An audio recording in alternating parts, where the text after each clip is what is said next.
Hello, everyone. I am Sophia Parola with Garden State Film Festival, and I am here with the makers of The Other Night, a short film that was accepted into Garden State Film Festival and is very amazing. I had a chance to watch it. Congratulations, guys, to all of you.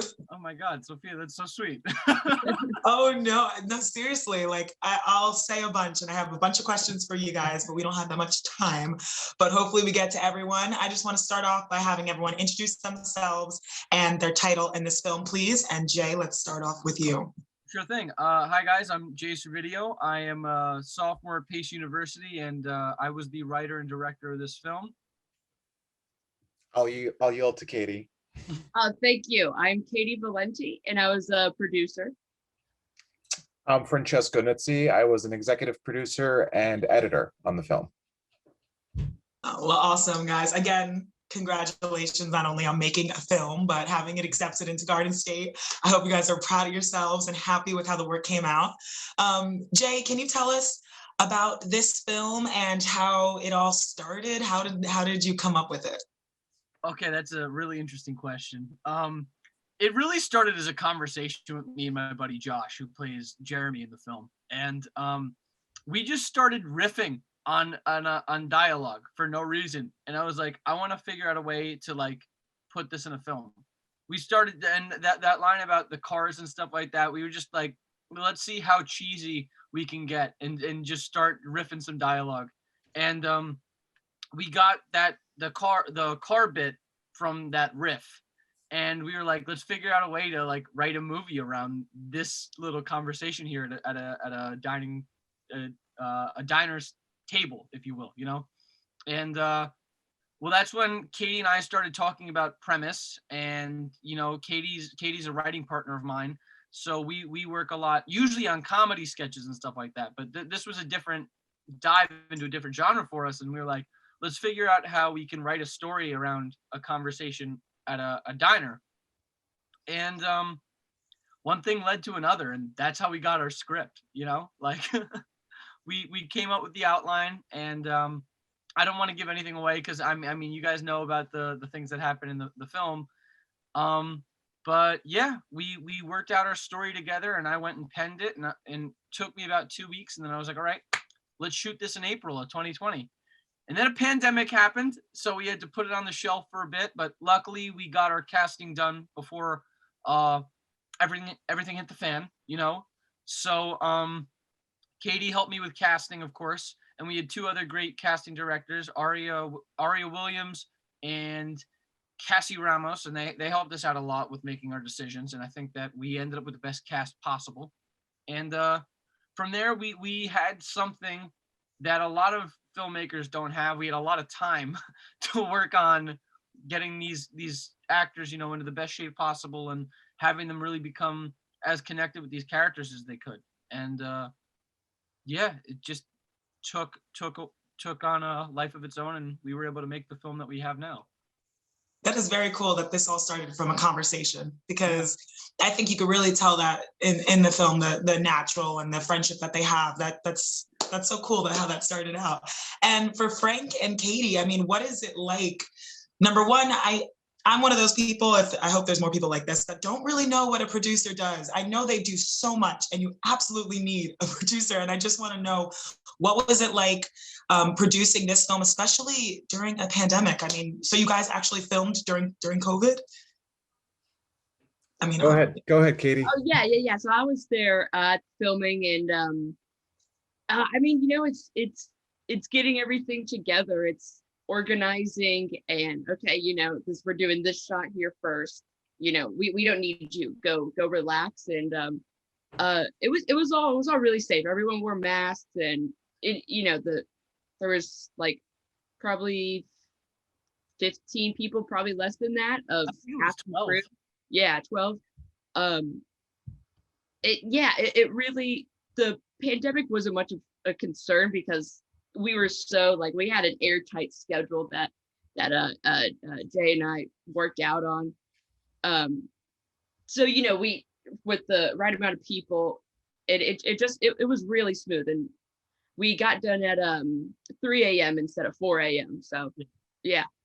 Wow. Another thing that Katie's being super modest about is that I have and she'll attest to this, and Frank will attest to this as well. I have trouble staying on focus sometimes. I just love the process. I love film as a collaborative medium. I love having a good time with everybody. And Katie was really good about, Jay, we gotta, we are on a 19-hour shoot. Let's get this done in one day. And she really was a lifesaver, because if it wasn't for her, I know for a fact we would have. Her and Natalie, who's another one of our executive producers, if it weren't for them, like Katie helping with the shot list and making sure that we got our dialogue proper and making sure every little thing ran smoothly. If it wasn't for her, this would have been completely failed.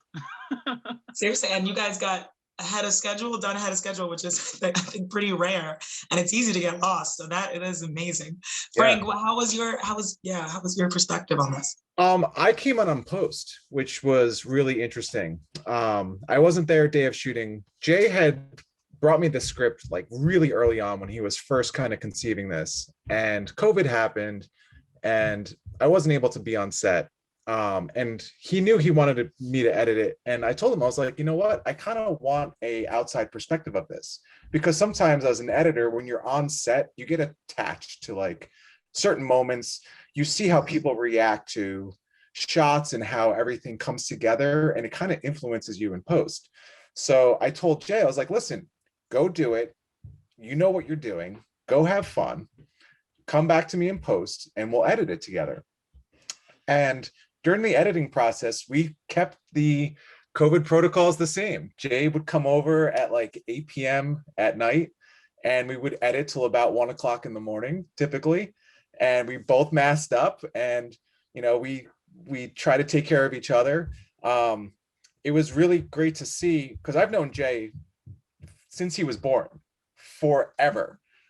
He's an old dear family friend, and he worked on Troll with me a few years ago. He was a PA and helped design the set, because we shot in his house, actually.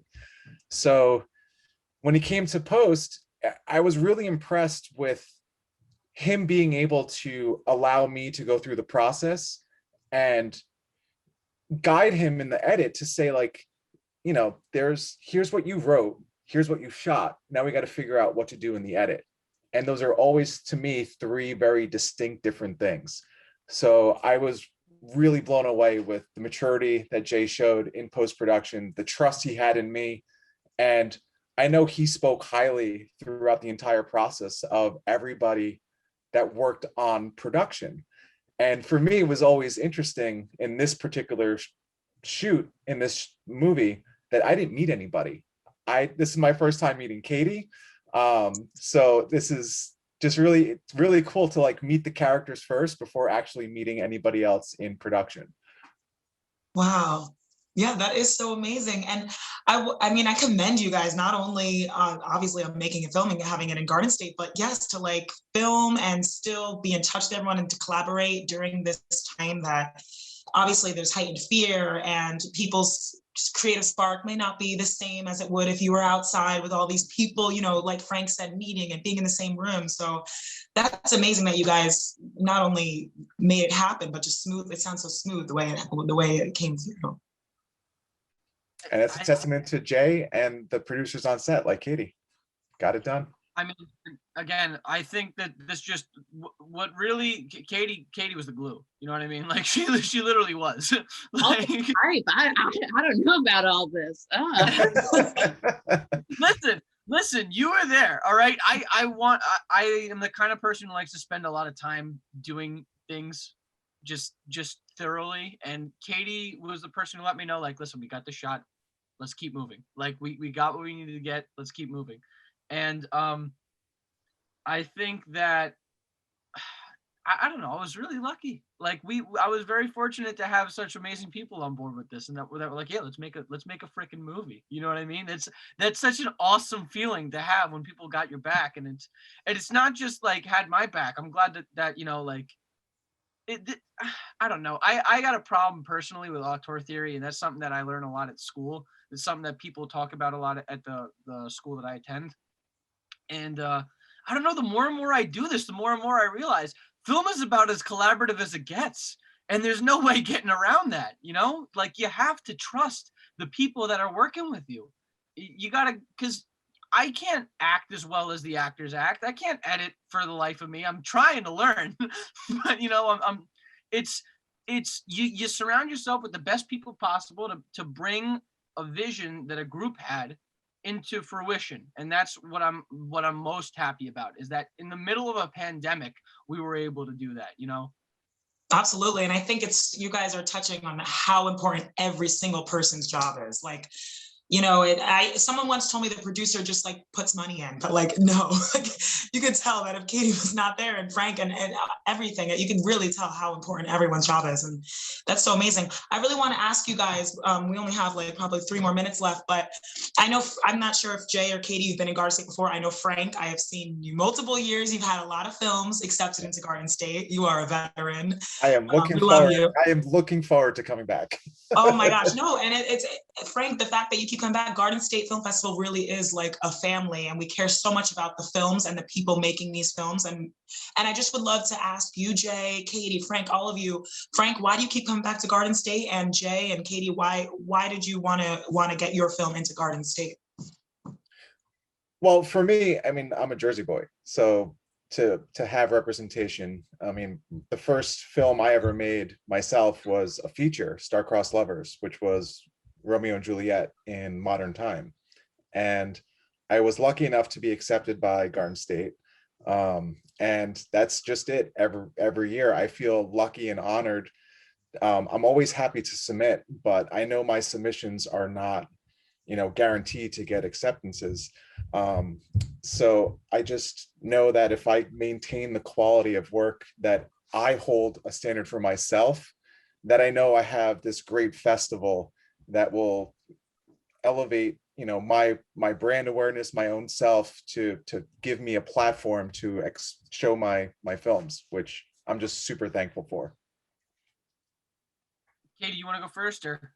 Yeah, no, but I think it's exactly that. It's a venue for you, for other people to show what you did with your art. You know, I mean, what's better than to have people watch it at such a grand scale of a festival? I think that's so awesome. Yeah, I mean, I don't know. I'm a Jersey boy too. You know what I mean? Like that's just how it is. You know, ironically enough, when I also do stand up. When I was younger, I used to be nervous to tell people, because you know, there's the stigma about Jersey, and I used to tell people that I was from the Bronx. You know what I mean? Because that's where my dad is from originally. And I was like, oh no, yeah, I'm from Rockland County. No, it's Jersey pride. It's a thing that we should have if you're from Jersey. You know what I mean? It's a great state. We got a lot of great people. And another thing about it is that there's a lot of super talented filmmakers here, and it's a really tight knit community. And I'm really starting to see that as I start to work more in Jersey's, you know, film industry. And it's a fantastic environment. And it's also nice to be able to say, you know, this is where I come from.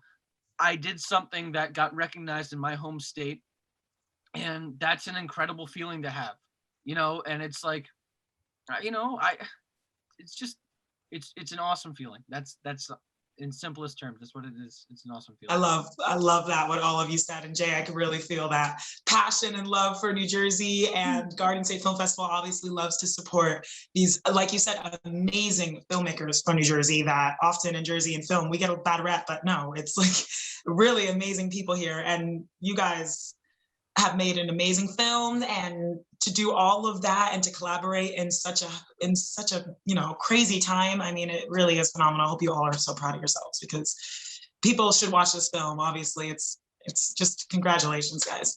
Great job. Thanks, Sophia. Thank you so much. Thank you, guys. So just to tell everyone out there, their film, The Other Night, will be premiering in Asbury Hotel at Asbury Hall this Saturday, the 27th, in the block of 11 a.m. to 1 p.m. And hopefully you guys will be there, and some people get to meet the filmmakers. I will be there. If I have to wear a hazmat suit, I am coming in person. I don't care. Costume.